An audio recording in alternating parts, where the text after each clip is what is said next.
আসসালামু আলাইকুম ওয়া রাহমাতুল্লাহি ওয়া বারাকাতুহু। অন্তর্বর্তীকালীন সরকারকে ব্যর্থ প্রমাণের চেষ্টা করছে রাজনৈতিক দলগুলা, বলেছেন উপদেষ্টা নাহিদ ইসলাম। প্রিয় দর্শক, উপদেষ্টা নাহিদ ইসলামের এই বক্তব্যটি আজকে বাংলাদেশের জাতীয় প্রত্যেকটা পত্রিকাতে এখন আছে। আমি ইত্তেফাক থেকে আপনাদের সামনে বিষয়টা তুলে ধরছি। ডাক, টেলিযোগাযোগ ও তথ্য প্রযুক্তি এবং তথ্য ও সম্প্রচার উপদেষ্টা মোহাম্মদ নাহিদ ইসলাম বলেছেন, গণঅভ্যুত্থানের পর নতুন রাজনৈতিক দল গঠিত হবে। জনগণের মধ্যে এমন প্রত্যাশা তৈরি হয়েছে, সে দল যদি সফল হয় তবে বর্তমান রাজনৈতিক দলগুলো একটি চ্যালেঞ্জের মধ্যে পড়ে যাবে।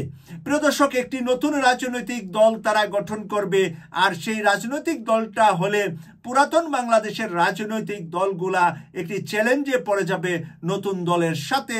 এই কথাটা উনি বলেছেন। তিনি আরো বলেন, রাজনৈতিক দলগুলো চাইলে দেশের সংস্কার তাদের রাজনৈতিক সরকারের অধীনে হোক। রাজনৈতিক দলগুলো চাইছে দেশের সংস্কার তাদের রাজনৈতিক দলগুলোর হাতে হোক, তাই তারা বর্তমান অন্তর্বর্তীকালীন সরকারকে ব্যর্থ প্রমাণ করার চেষ্টা করছে। রাজনৈতিক দলগুলা অন্তর্বর্তীকালীন সরকারকে ব্যর্থ প্রমাণিত করার চেষ্টা করছে। এই বিষয়টা আপনারা কিভাবে দেখছেন? আপনাদের মতামত লিখবেন কমেন্টস করে। এখানে তিনি যা আরো লিখেছেন যে সংস্কার পরিবর্তে নির্বাচন বেশি প্রাধান্য দিচ্ছে। সংস্কার না করে শুধু নির্বাচনের কথা বাংলাদেশের রাজনৈতিক দলগুলা বলছে। তাহলে কোন রাজনৈতিক দলকে ইঙ্গিত করে তিনি এই কথাগুলা বললেন? আপনারা বিচক্ষণ, আপনারা কমেন্টস করে লিখবেন। বুধবার 11 ডিসেম্বর সচিবালয়ে ব্রিটিশ গ্লোবাল পার্টনার্স গভর্নমেন্ট প্রতিনিধি দলের সাথে উপদেষ্টা নাহিদ ইসলামের সঙ্গে সাক্ষাতে এই কথাগুলা নাহিদ ইসলাম বলেছে। ব্রিটেন থেকে, ইউকে থেকে একটি উচ্চ প্রতিনিধি দল বাংলাদেশে গিয়েছে, সেই দলের সাথে তিনি এই কথাগুলা বলেছে। এরই মাঝে তারা আবার নাহিদ ইসলামকে বেশ কিছু প্রশ্ন করেছে। সেই প্রশ্ন এবং উত্তরগুলাও এই ইত্তেফাক পত্রিকায় আছে। আমি কিছুটা আপনাদের সামনে তুলে ধরার চেষ্টা করছি। এ সময় চিলির সাবেক সামাজিক উন্নয়ন মন্ত্রী জর্জিও জ্যাকসন সংস্কার ও নির্বাচন নিয়ে জানতে চাইলে নাহিদ ইসলাম এসব কথা বলেন। চিলির সাবেক একজন মন্ত্রী এই কথা, সামাজিক উন্নয়ন মন্ত্রী এই কথা বলার পরে নাহিদ ইসলাম এই কথাগুলা বলেছেন। সাক্ষাৎকারে নাহিদ ইসলাম বলেন, একটি গণঅভ্যুত্থানের মধ্য দিয়ে অন্তর্বর্তী সরকার বাংলাদেশের দায়িত্ব নিয়েছে। এটি একটি অভিনব ঘটনা, যা এর আগে কখনো ঘটে নাই। পৃথিবীর অন্য কোনো দেশে এমন ঘটনা ঘটেছে আমার জানা নাই। আমরা এমন পরিস্থিতিতে কাজ করার চেষ্টা করছি। বাংলাদেশে যা ঘটেছে পৃথিবীতে বাংলাদেশের আগে এমন ঘটেছে ওনার জানা নাই, যে সরকারের 300 মন্ত্রী, এমপি, পার্লামেন্টের সবাই পালিয়ে গিয়েছে একেবারে খালি পিঞ্জিরা সরকারের মধ্যে, এবং 3 দিন পর্যন্ত আমরা কিন্তু বিনা সরকারে দেশে অবস্থান করছিলাম। স্কটল্যান্ডের পার্লামেন্টের সাবেক সংসদ সদস্য লর্ড জেরিমাই পূর্বিং অন্তর্বর্তী সরকারের চ্যালেঞ্জগুলো সম্পর্কে জানতে চাইলে উপদেষ্টা নাহিদ ইসলাম বলেন, মূলত আইন শৃঙ্খলা পরিস্থিতি, অর্থনৈতিক সমস্যা, রাজনৈতিক দলগুলোর সাথে সমঝোতার ভিত্তিতে সংস্কার কার্যক্রম এগিয়ে নেওয়া আমাদের বড় চ্যালেঞ্জ। বড় চ্যালেঞ্জগুলোর ভিতরে 3টি পয়েন্ট উনি তুলে ধরেছেন।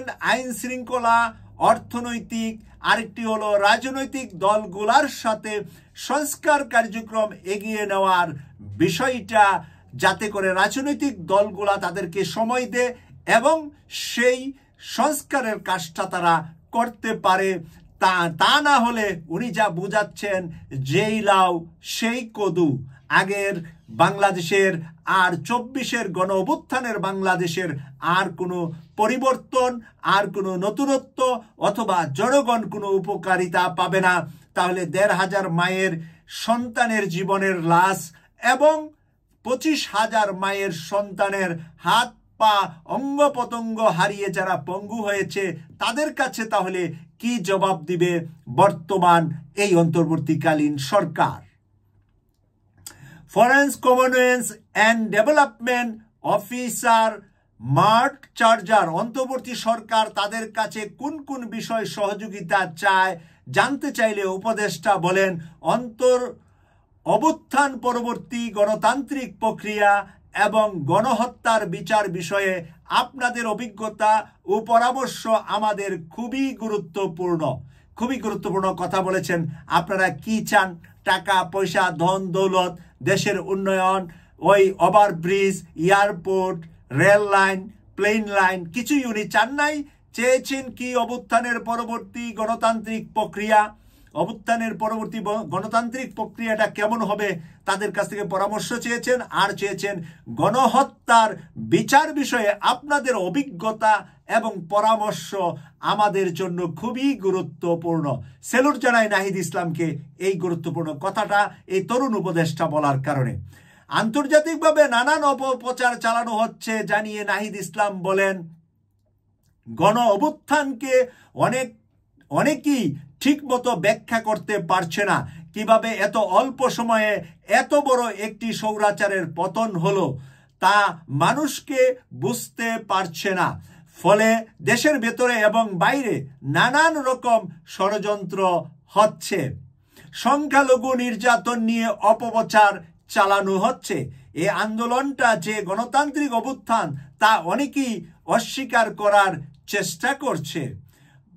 বৈঠকে British global partners governance GPG প্রতিনিধি দল নোবেল বিজয়ী ডক্টর মোহাম্মদ ইউনূসের নেতৃত্বাধীন অন্তর্বর্তী সরকারকে সব ধরনের সহায়তার আশ্বাস দিয়েছেন।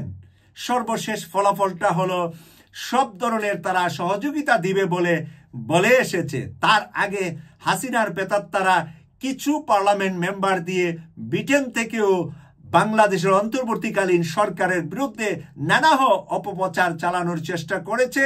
আর আজকের এই প্রতিনিধি দল বাংলাদেশে গিয়ে সচিবালয়ে গিয়ে নাহিদ ইসলামের বৈঠকের ভিতরে তাদের মুখে সেই উত্তরটা ছুড়ে দিতে পেরেছে বলে আমি মনে করছি। আপনারা কি মনে করছেন কমেন্টস করে দেখব। এই প্রত্যাশা রেখে বিদায় নিলাম। আমি সৈয়দ মাসুক, লন্ডন থেকে। আল্লাহ হাফেজ।